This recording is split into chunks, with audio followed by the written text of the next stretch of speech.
In Hollywood, success often comes wrapped in luck, connections, and perfect timing. But sometimes, it comes from pain, rejection, and an unbreakable will. This is not just the story of an action hero. This is the story of a man who was told no more times than he could count. A man who slept in bus stations, sold his dog to survive, and was laughed out of casting rooms. This is the story of Sylvester Stallone. A man who couldn't even speak clearly, yet became one of the loudest voices in cinema history. Sylvester Gardenzio Stallone was born on July 6, 1946, in New York City. His birth was traumatic. A medical complication caused nerve damage to the left side of his face, leaving him with a permanent droop, slurred speech, and facial paralysis. As a child, Stallone was bullied. Teachers labeled him slow. Classmates mocked the way he talked. By the age of 12, he had been expelled from multiple schools. "I wasn't built for acceptance," Stallone would later say. "I was built for survival." Acting became his escape, not because he was good at it, but because it was the one place where being different meant something. In the early 1970s, Stallone moved to New York with a dream and almost nothing else. He auditioned constantly and failed constantly. Casting directors told him, "You look strange. You sound weird. You're not leading man material." At one point, he had $106 left in his bank account. He couldn't afford food. He couldn't afford rent.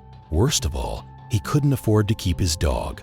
Stallone tied his dog Buktas outside a liquor store and sold him for $40. Years later, he would say, "That was the lowest moment of my life, but that moment would lead to everything." In 1975, Stallone watched a boxing match between Muhammad Ali and Chuck Wepner. Wepner was supposed to lose instantly, but he didn't. He got knocked down, got back up, and kept fighting. That night, Stallone went home and wrote Rocky in 3 days. It wasn't just a boxing movie. It was his life on paper. Hollywood loved the script, but there was a catch. They wanted a big star.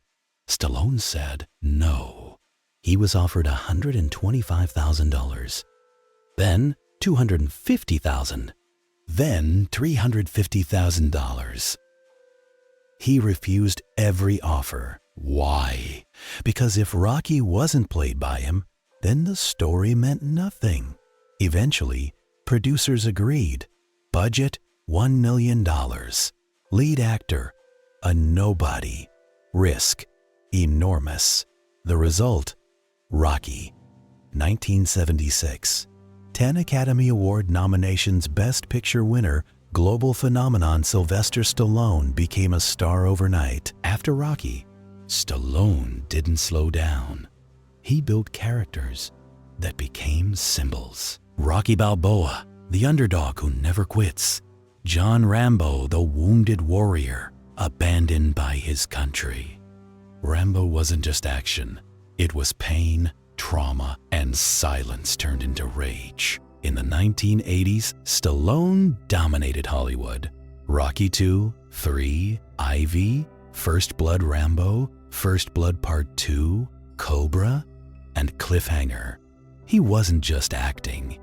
He was writing, directing, producing. Critics mocked him.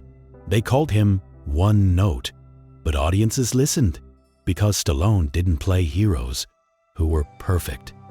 He played men who were broken, but refused to stay down. Then came the fall.